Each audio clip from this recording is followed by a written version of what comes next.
A porta da casa familiar em Lisboa bateu com um estrondo que quicou pela rua estreita, e João, aos 14 anos, encontrou-se na calçada fria, com uma mochila velha nas costas e o coração despedaçado. Seu pai, um homem rígido e devoto católico, havia descoberto uma carta de amor que João escrevera para um colega de escola, e em um acesso de fúria, gritara que nenhum pecador como ele merecia o teto da família. Em vez de implorar ou chorar, João virou-se e caminhou para longe, mas o choque veio quando, horas depois, percebeu que não tinha para onde ir, transformando uma briga familiar em uma luta pela sobrevivência nas ruas da capital portuguesa.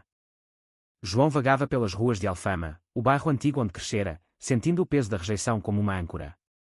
Ele se lembrava das noites em que espiava o pai rezando na igreja local, Nossa Senhora da Conceição, e se perguntava por que Deus, que supostamente amava todos, permitia que um pai expulsasse o filho por amar alguém do mesmo sexo. A sociedade portuguesa, apesar de progressos legais como o casamento gay aprovado anos antes, ainda carregava vestígios de conservadorismo, especialmente em famílias tradicionais como a sua. Sua mãe, Maria, sempre submissa ao marido, chorara em silêncio, mas não ousara intervir. Vai embora e não volte, dissera o pai, António, com os olhos cheios de desprezo. João, com o rosto ainda infantil marcado por lágrimas, decidiu que sobreviveria, custasse o que custasse. Ele encontrou refúgio temporário em um centro de acolhimento para jovens em risco, gerido por uma ONG em Lisboa. Lá, conheceu outros adolescentes com histórias semelhantes, rejeitados por orientação sexual, abusados ou abandonados. A assistente social, uma mulher chamada Sofia, ajudou a matricular-se em uma escola pública e arranjou um trabalho parcial em uma padaria. Mas o trauma persistia. Noites inteiras João passava acordado, questionando sua identidade. Sou eu o errado, pensava, enquanto via casais heterossexuais passeando de mãos dadas pelo Tejo. A pressão social era sufocante, na escola, boatos sobre sua orientação espalhavam-se, levando a bullying constante. Ele aprendeu a se defender, não com punhos, mas com silêncio e determinação. Aos 16 anos, João deixou o centro e alugou um quarto minúsculo em um prédio decadente no bairro Alto. Trabalhando como garçom em um café turístico, ele economizava cada euro para estudar à noite. Seu sonho era tornar-se arquiteto, inspirado pelos azulejos e edifícios históricos de Lisboa. Mas o isolamento emocional crescia. Ele evitava relacionamentos, temendo mais rejeição. Uma vez, tentou reconectar-se com a mãe por telefone, mas ela desligou ao ouvir sua voz, murmurando algo sobre o que o pai diria. Isso o quebrou novamente, reforçando a muralha em torno de seu coração. João jurou que um dia provaria seu valor, não para eles, mas para si mesmo. Enquanto isso, em outra parte da cidade, Miguel crescia em uma família mais liberal. Aos 15 anos, ele já se assumira gay para os pais, que, embora surpresos, o apoiaram. Seu pai era professor universitário em Coimbra, mas a família mudara para Lisboa por trabalho. Miguel, com talento para pintura, frequentava ateliê e exposições, sonhando em expor suas obras. Ele via a sociedade portuguesa evoluindo, com paradas de orgulho em Lisboa ganhando visibilidade, mas sabia que nem todos tinham a mesma sorte. Seus amigos contavam histórias de discriminação no trabalho ou na família, e Miguel sentia uma empatia profunda por aqueles que sofriam. Os anos passavam, e João, agora com 20 anos, ingressara na universidade, estudando arquitetura com bolsas de estudo. Ele morava em um apartamento compartilhado, mantendo distância emocional dos colegas. Uma noite, em uma festa estudantil, ele esbarrou em Miguel, que estava exibindo suas pinturas. Miguel, com 21 anos, sorriu e comentou sobre um desenho de João, um esboço de uma ponte sobre o Tejo. Isso captura a essência de Lisboa, disse Miguel. João, desacostumado a elogios, corou e murmurou um obrigado. Foi o início de uma amizade cautelosa. Miguel, aberto e caloroso, contrastava com a reserva de João. Eles começaram a se encontrar em cafés, discutindo arte e vida. Miguel compartilhava suas experiências positivas de aceitação, enquanto João guardava seu passado como um segredo sombrio. Mas o conflito interno de João fervilhava. Ele se sentia atraído por Miguel, mas o medo de vulnerabilidade o paralisava. E se ele me rejeitar como minha família, pensava. Uma vez, durante um passeio pelo mirador da Senhora do Monte, Miguel tocou sua mão acidentalmente, e João recuou como se queimado. Miguel notou a tensão, mas não pressionou. Em vez disso, convidou João para uma exposição sua, onde pintara retratos de pessoas marginalizadas. Uma das pinturas retratava um jovem de rua, e João viu-se nela. Isso sou eu, sussurrou para si mesmo. Naquela noite, ele decidiu abrir-se um pouco, contando sobre sua infância difícil, mas omitindo os detalhes mais dolorosos. Miguel ouviu com empatia, e pela primeira vez em anos, João sentiu um vislumbre de conexão verdadeira. A amizade aprofundava-se, mas a sociedade ao redor testava-os. Em 2020, com a pandemia, Lisboa isolou-se, e eles passaram mais tempo juntos virtualmente. João perdeu o emprego, e Miguel o ajudou financeiramente, sem pedir nada em troca. Isso criou uma dívida emocional que João odiava. Ele trabalhava dobrado para se formar, enquanto Miguel ganhava reconhecimento como artista. Mas o passado de João batia à porta. Uma carta da mãe chegou, pedindo perdão por erros do passado, mas condicionada a mudar. João rasgou-a, furioso. Eles me querem de volta só se eu fingir ser quem não sou, desabafou com Miguel, que o abraçou pela primeira vez. Nesse momento, a atração mútua tornou-se evidente, mas João fugiu, temendo o que viria a seguir. João acordava suando frio, revivendo o dia da expulsão. Agora, aos 22 anos, ele se formara em arquitetura e trabalhava em um escritório pequeno em Lisboa, projetando reformas para edifícios históricos. Miguel, com 23, tinha sua própria galeria em Alfama, exibindo obras que criticavam desigualdades sociais. Eles se viam diariamente, e a amizade evoluíra para algo mais profundo.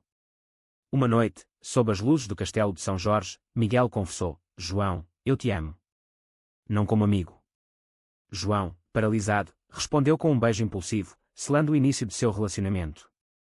Mas o medo persistia, João via sombras de rejeição em cada canto. Eles mantinham um romance discreto, temendo julgamentos. Em Baonha, leis protegem os direitos LGBT, mas em círculos conservadores, o preconceito ainda reina. João evitava mencionar Miguel à família, que ele não via há anos. Sua mãe tentara contato novamente, enviando mensagens via um primo, mas João ignorava. Eles me jogaram fora como lixo, dizia a Miguel. Este, por sua vez, apresentara João aos pais, que o receberam calorosamente. Vocês são bem-vindos aqui, disseram. Isso invejava João, destacando o abismo entre suas realidades. Miguel pressionava por mais abertura: você precisa confrontar o passado para seguirmos em frente. Mas João resistia, priorizando sua carreira. Um projeto importante surgiu: restaurar uma igreja antiga em Sintra, perto de Lisboa. João foi escolhido pelo talento, mas o cliente era um padre conservador, amigo do pai. Durante uma reunião, o padre mencionou António: seu pai está orgulhoso, mas preocupado com sua vida pessoal. João gelou, percebendo que rumores circulavam. Ele negou tudo, mentindo sobre ter uma namorada. Ao contar a Miguel, este explodiu: você se envergonha de nós. A briga foi intensa, com Miguel acusando João de covardia. João rebateu: você não entende o que é ser expulso. Eles se separaram por dias, e João afogou a dor no trabalho, questionando se o amor valia o risco. Reconciliados, eles viajaram para o Porto, buscando paz. Lá, em um jantar romântico à beira do Douro, Miguel propôs morarem juntos. João aceitou, mas com reservas.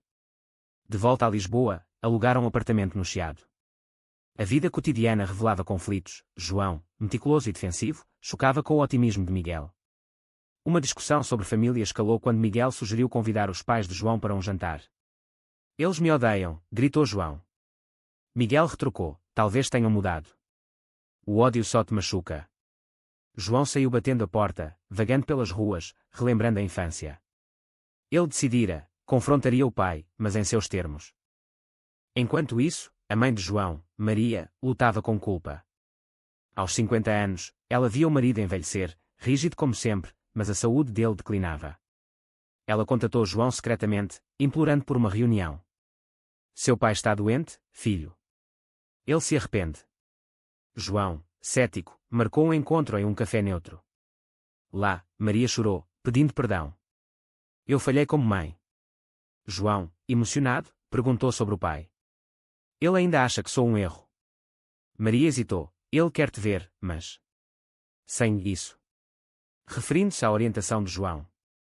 Furioso, ele saiu, sentindo traição renovada. Contou a Miguel, que o apoiou, mas alertou: não deixe isso nos destruir. A pressão social aumentava. No trabalho, colegas sussurravam sobre o relacionamento de João, e um promotion foi negado, supostamente por imagem. João suspeitava de discriminação, mas sem provas, engoliu o orgulho. Miguel, vendo-o sofrer, organizou uma exposição temática sobre direitos LGBT, convidando João a participar com desenhos. Mostre sua verdade, disse. João relutou, mas cedeu, expondo uma obra sobre rejeição familiar. A abertura foi um sucesso, mas um convidado inesperado apareceu, o primo de João, que relatou tudo ao pai. Dias depois, António ligou: pare com essa vergonha ou esqueça a família. João desligou, mas o dano estava feito, ele questionava se valia lutar. Miguel, sentindo a tensão, propôs terapia. João aceitou, e as sessões revelaram camadas de trauma. Ele admitiu o medo de abandono, e Miguel prometeu ficar. Mas uma traição surgiu. Miguel, em um momento de fraqueza, contatou a mãe de João para mediar. Ao descobrir, João explodiu: "Você me traiu." Miguel defendeu: "Eu só queria ajudar." A briga os separou novamente, com João voltando ao apartamento sozinho, ponderando o custo do amor. Ele decidiu: reconquistaria Miguel, mas primeiro, lidaria com o passado. Aos 24 anos, João recebia uma herança inesperada de um tio distante, uma casa em Cascais, perto de Lisboa. Com as chaves na mão, ele via uma oportunidade de independência. Mas o tio estipulara que a casa fosse para a família. João interpretou como um sinal. Ele convidou Miguel para morar lá, selando a reconciliação. "Vamos construir nossa família", disse. Miguel aceitou, e eles se mudaram, mas o fantasma da família de João pairava. A casa em Cascais era um refúgio à beira-mar, com vistas para o Atlântico que acalmavam a alma de João. Aos 24 anos, ele e Miguel, 25, viviam ali há meses, equilibrando carreiras e relacionamento. João ascendia na arquitetura, projetando espaços inclusivos, enquanto Miguel vendia pinturas internacionalmente. Mas a harmonia era frágil. Notícias sobre o pai de João piorando chegavam via Maria: "Ele tem câncer, filho. Venha vê-lo." João ignorava, mas o conflito interno o consumia. "E se eu me arrepender de não perdoar?", confidenciava a Miguel. Este respondia: "O perdão é para você, não para eles." Mas João via hipocrisia. Miguel tinha família amorosa. Uma crise eclodiu quando Maria apareceu na porta da casa. "Por favor, João, seu pai quer te ver antes de." Ela parou, chorando. Miguel a convidou para entrar, mas João hesitou. No jantar tenso, Maria revelou: "António mudou. Ele lê sobre direitos LGBT agora." João riu amargamente: tarde demais. Mas ao ver a mãe envelhecida, cedeu e marcou uma visita ao hospital em Lisboa. Miguel o acompanhou, mas ficou no carro. No quarto, António, fraco e tubulado, olhou para João: "Filho, eu errei. O medo me cegou." João, emocionado, perguntou: "Você me aceita como sou?" António hesitou: "Eu tento." Não era o suficiente. João saiu, sentindo uma mistura de raiva e pena. De volta, ele e Miguel discutiram. "Por que você não perdoa?", perguntou Miguel. "Porque perdão sem mudança é vazio", rebateu João. A briga escalou, com Miguel acusando João de rigidez. "Você me pune pelo que eles fizeram." João, ferido, passou a noite no sofá. No dia seguinte, Miguel pediu desculpas, mas a rachadura crescia. João mergulhava no trabalho, ignorando chamadas da mãe. Uma oportunidade surgiu: um contrato para restaurar um palácio em Évora, no Alentejo. Ele aceitou, viajando sozinho, precisando de espaço. Lá, em meio a ruínas, refletia sobre escolhas. "Eu construo edifícios, mas não consigo reconstruir minha família." Miguel, sozinho em Cascais, questionava o relacionamento. Ele pintava freneticamente, obras cheias de turbulência emocional. Um amigo o convidou para uma residência artística em Madrid, e Miguel considerou aceitar, sentindo-se sufocado. Ao contar a João por telefone, este explodiu: "Você me abandona agora." Miguel retrucou: "Não é abandono, é espaço." A conversa terminou mal, e Miguel partiu para a Espanha, deixando uma nota: "Preciso pensar no que queremos." João, devastado, via paralelos com sua expulsão. Ele bebeu sozinho, questionando se o amor sempre levava à dor. Dias viraram semanas. João visitou o pai novamente, sozinho. António, pior, confessou: "Eu te expulsei por medo do que os vizinhos diriam. A igreja, a sociedade. Mas perdi meu filho." João chorou: "Você me quebrou." António pediu: "Perdoe-me." João respondeu: "Eu tento, mas o dano está feito." Saindo, ligou para Miguel, implorando volta. Miguel retornou, mas tenso. "Não podemos continuar assim", disse. Eles concordaram em terapia de casal, explorando mútua insegurança. João admitiu o medo de perda, Miguel, frustração com barreiras de João. Mas a sociedade interferia. Uma reportagem sobre a exposição de Miguel mencionava seu parceiro arquiteto, expondo-os. Clientes conservadores cancelaram contratos com João, alegando valores incompatíveis. Ele perdeu o projeto de Évora, afundando em depressão. "Veja o que acontece quando saímos do armário", disse a Miguel. Este rebateu: "Esconder é pior." A discussão levou a uma separação temporária. Miguel voltou à galeria em Lisboa, João ficou em Cascais. Sozinho, João reconectou com antigos amigos do centro de acolhimento, compartilhando histórias. Um deles, agora ativista, incentivou o luto pela mudança. Inspirado, João organizou uma palestra sobre discriminação em arquitetura, expondo sua história. O evento atraiu atenção, incluindo da mídia. Maria assistiu, orgulhosa. Após, ela disse, seu pai viu no jornal. Ele quer te ver de novo. João foi, encontrando António arrependido, eu aceito você e Miguel. Mas era tarde, António faleceu dias depois. No funeral, João sentiu vazio. Miguel o apoiou, e eles se reconciliaram plenamente. Vamos honrar isso vivendo abertamente, disse Miguel. João concordou, mas o luto trazia novas dúvidas. O enterro de António em um cemitério lisboeta foi solene, com familiares distantes murmurando sobre João. Ele sentiu olhares julgadores, mas manteve a cabeça erguida, com Miguel ao lado. Maria, viúva, abraçou-os, obrigada por vir. Mas uma tia conservadora sussurrou, isso é uma vergonha para a família.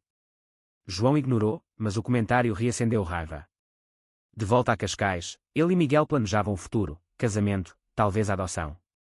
Mas herança complicava, a casa familiar em Alfama foi deixada para João, com condição de manter tradições. Ele via ironia, o pai, em testamento, ainda controlava. Decidiu vender a casa, usando o dinheiro para uma fundação LGBT. Maria opôs, é herança familiar. Em uma reunião tensa, ela revelou, seu pai mudou o testamento após te ver. João, surpreso, questionou, porquê? Maria admitiu, ele se arrependeu, mas orgulho impediu dizer. Isso abalou João, forçando-o a confrontar perdão. Miguel apoiava a venda, é seu direito. Mas familiares pressionavam, ameaçando processo. Um primo, homofóbico, confrontou João, você não merece nada, pervertido. A briga física quase eclodiu, com Miguel intervindo. A tensão afetava o relacionamento. Miguel, estressado, cancelou uma exposição. Sua família nos drena, disse. João rebateu, é minha luta. Eles brigaram, e Miguel saiu por dias, ficando com paz. João, sozinho, visitou o túmulo do pai, porque me deixou isso. Ele decidiu manter a casa, reformando-a em abrigo para jovens LGBT. Maria aceitou, tocada. Você é melhor que nós. Mas o primo sabotou, espalhou rumores no trabalho de João, levando a demissão. Desempregado, João afundou. Tudo que toque vira cinzas. Miguel retornou, pedindo perdão. Vamos juntos. Eles lutaram pela fundação, enfrentando burocracia portuguesa. Uma petição online ganhou apoio, mas a oposição conservadora surgiu, protestos fora da casa. Um dia, pedras foram atiradas, quebrando janelas. João, ferido, questionou, vale a pena? Miguel respondeu, sim, por nós e outros. A polícia investigou, mas sem culpados. O incidente uniu-os, mas revelou fragilidade. João propôs casamento, case comigo, apesar de tudo. Miguel aceitou, em uma cerimônia simples em Cascais. Mas traição veio de dentro, Maria, pressionada por familiares, assinou documentos contestando a herança. Ao descobrir, João confrontou-a, você me traiu. Maria chorou, eles me forçaram. O processo judicial iniciou, expondo a família. Na corte, testemunhos revelaram preconceitos, o primo admitiu sabotagem. João ganhou, mas o custo emocional foi alto, Maria cortou contato. Perdi minha mãe de novo, lamentou. Miguel consolou, você tem a mim. Mas dúvida crescia, e se o amor não bastar? A fundação abriu, ajudando jovens como João outrora. Ele encontrou propósito, mas saúde mental sofrera. Terapia continuou, revelando ressentimentos. Miguel, sentindo-se secundário, confidenciou a um amigo, às vezes, sinto que sou só apoio. O amigo traiu, contando a João. Confrontado, Miguel admitiu, eu te amo, mas é exaustivo. A briga foi devastadora, então vá, gritou João. Miguel saiu, deixando João questionando escolhas. Dias depois, Miguel voltou, não consigo sem você. Eles se reconciliaram, mas mudados. João vendeu a casa familiar, doando tudo à fundação. Adeus, passado. Eles viajaram para o Algarve, buscando paz. Lá, em Praias Douradas, discutiram futuro, filhos, talvez. Mas uma ligação mudou tudo, Maria, doente, pedia reconciliação. João hesitou, depois de tudo. Miguel aconselhou: escolha com o coração. João dirigiu até o hospital em Lisboa, com Miguel ao lado. Maria, fraca, sorriu: filho, perdoe-me. Ele segurou sua mão: eu perdoo, mãe. Mas aceito quem sou. Ela assentiu: eu também. A reconciliação foi agridoce, com Maria revelando segredos: seu pai te amava, mas o medo venceu. João chorou, liberando anos de dor. De volta, ele e Miguel fortaleceram o laço, casados e gerindo a fundação. Mas a sociedade testava: uma lei proposta restringia direitos LGBT, e eles protestaram em Lisboa. Durante a marcha, João falou publicamente: eu fui expulso aos 14, mas voltei mais forte. A multidão aplaudiu, mas ameaças online seguiram. Um ataque veio, a fundação foi vandalizada, com pichações homofóbicas. João, furioso, confrontou o primo, suspeito. Por quê? Perguntou. O primo cuspiu: você destrói a família. Polícia prendeu-o, mas dano estava feito. Miguel, ferido no incidente, questionou: continuamos. João respondeu: sim, ou eles vencem. Eles reconstruíram, ganhando apoio nacional. João ascendeu como ativista, palestrando em universidades. Miguel expôs obras sobre resiliência. Seu relacionamento amadureceu, com decisões compartilhadas. Mas um dilema moral surgiu: adotar uma criança. João queria, mas temia repetir ciclos. E se eu falhar como pai? Miguel tranquilizou: seremos melhores. O processo começou, mas burocracia e preconceitos atrasavam. Uma assistente social questionou: 2 homens podem criar bem. João defendeu: amor não tem gênero. Aprovados, eles adotaram um menino de 10 anos, Tiago, órfão. A paternidade trouxe alegria, mas desafios: Tiago sofria bullying na escola. João viu-se nele, guiando-o: seja você mesmo. Anos passaram, aos 24 mais, agora 30, mas mantendo o arco, João refletia. A família se reconstruiu, Maria viveu com eles até falecer, perdoada. O primo, arrependido após prisão, pediu desculpas. João aceitou, mas distante. A sociedade evoluía, com mais aceitação em Baonha. Ele e Miguel, com Tiago, viviam felizes, mas cicatrizes permaneciam. João escreveu um livro sobre sua jornada, inspirando outros. No final, com as chaves da casa familiar, agora a fundação, na mão, João retornou ao lugar da expulsão. Ele transformara a dor em propósito. Mas a pergunta para: será que perdoar quem nos feriu profundamente é sempre a escolha certa, mesmo quando isso exige sacrificar parte de nossa própria paz interior?